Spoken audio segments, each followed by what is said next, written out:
Hello, আসসালামু আলাইকুম। আপনাদের অনেক বেশি প্রশ্ন ছিল আপু এখানে নামের লেখা সেলাইটা আপনারা কিভাবে করেন। তো তাদের জন্য মূলত এই ভিডিওটা। যারা আমার চ্যানেলটি নতুন দেখছেন তারা অবশ্যই সাবস্ক্রাইব করে রাখবেন, আর যারা পুরাতন আছে অবশ্যই লাইক কমেন্ট করে শেয়ার করবেন। আর কোনো ধরনের টিপস প্রয়োজন হলে অবশ্যই আমাকে কমেন্ট করে জানাবেন, আমি রিপ্লাই ভিডিও দেওয়ার অবশ্যই চেষ্টা করব। তো আপনাদের অনেক অনেক ভালোবাসাতে আমার এক পরিবার হয়ে গেছে, তো সবাইকে ধন্যবাদ। তো এখানে আপনারা সেলাইটা খেয়াল করুন যে প্রথমে আমরা এখানে ব্যাক স্টিচের কাজ করতেছি পুরোটা সেলাই জুড়েই। তো একবার করে সেলাই দিয়ে নিয়ে দেন হলো সাইড থেকে আবার সুন্দর করে একটু বর্ডার লাইন করে নিচ্ছি, যাতে জিনিসটা লেখাটা অনেকটা মোটা লাগে। তো প্রতিটা লেখায় আসলে এইভাবে সুন্দর করে লিখতে হবে। আর একটা টিপস হলো, সেটা হলো আপনার নিজের কলমের কালির লেখাটা যত সুন্দর হবে আপনার হাতের কাজ ঠিক ততটাই সুন্দর হবে। চেষ্টা করবেন লেখাটা সুন্দর করে লেখার জন্য। অবশ্য কোন ফ্রন্ট দিয়ে আমি লিখি বা আপনারা কোন ফ্রন্ট দিয়ে লিখতে চান এই ধরনের কোনো ভিডিও চাইলে অবশ্যই আমাকে কমেন্ট করে জানাবেন।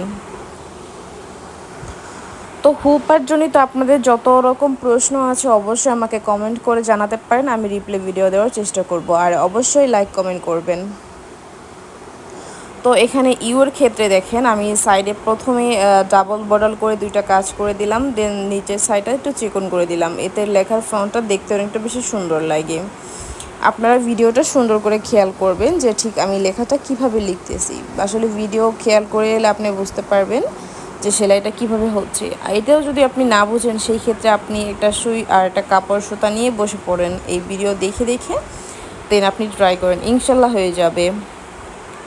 তো ফুল ভিডিওটা অবশ্যই দেখবেন, কোনো স্কিপ করবেন না। স্কিপ করলে মাঝখানে আমি যে টিপসগুলো আপনাদের দিব সেগুলো অবশ্যই মিস করে যাবেন।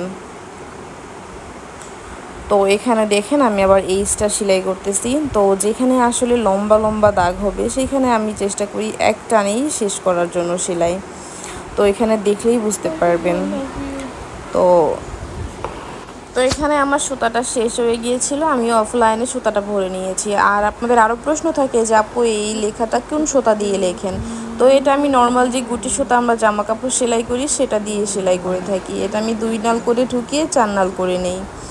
তো এখানে ইটাও আমি কমপ্লিট করে নিচ্ছি। আপনারা আমার ভিডিওটা অবশ্যই ভালো করে খেয়াল করবেন, দেন এখানে বুঝতে পারবেন আমি ঠিক কীভাবে সেলাই করতেছি।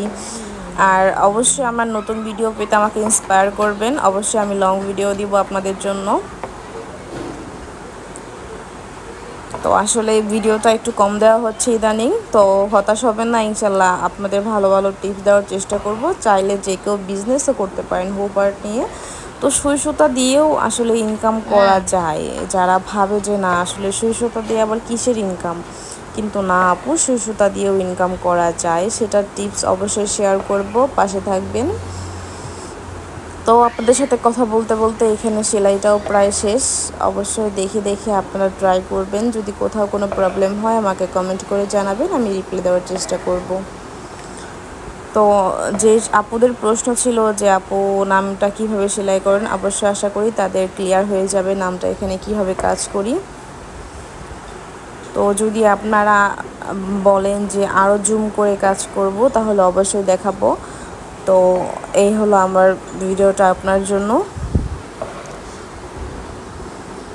তো নেক্সট আপনাদের জন্য গ্লাস পেপার অ্যাড কিভাবে করি সেই ভিডিওটা আপলোড করবে ইনশাল্লাহ।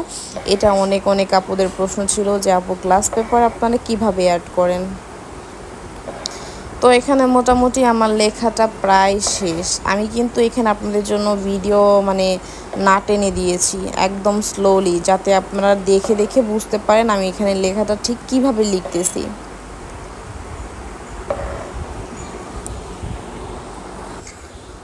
তো যাই হোক, সবাই আশা করি ভালো আছেন, ভালো থাকবেন। আমার ভিডিও বেশি বেশি করে দেখবেন, বেশি বেশি লাইক কমেন্ট করবেন। তো এখানে আমি আপনাদের জন্য সব ধরনের টিপস শেয়ার করব।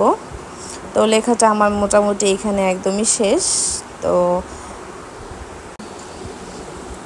যাই হোক, আল্লাহ হাফেজ, সবাই ভালো থাকবেন।